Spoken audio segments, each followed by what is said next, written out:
गुजरात के वडोदरा के सावली में सर्व जातीय सामूहिक विवाह समारोह में मुख्यमंत्री भूपेंद्र पटेल ने नव दंपतियों को शुभकामनाएं दी।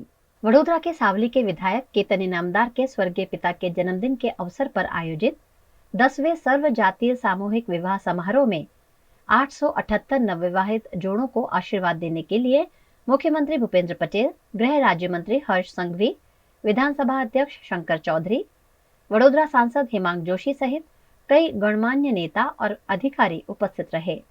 ये भव्य विवाह समारोह सावली पोईचा रोड स्थित केतन फार्म में आयोजित किया गया, जिसमें 5 मुस्लिम जोड़ों ने भी एक नई जिंदगी की शुरुआत की।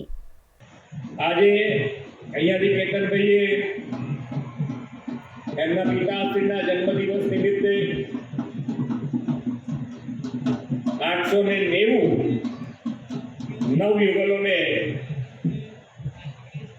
एमना लग्न जीवन निमित्ते आ 10मो समूह लग्नोत्सव योज्यो अने एमनी दिलनी ઈચ્છા पण छे के जीवे त्यां सुधी आवा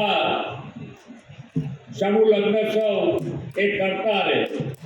तो આપણે ભગવાનને પ્રાર્થના કરીએ કે એમની આ ઈચ્છા ભગવાન પૂરી કરાવે।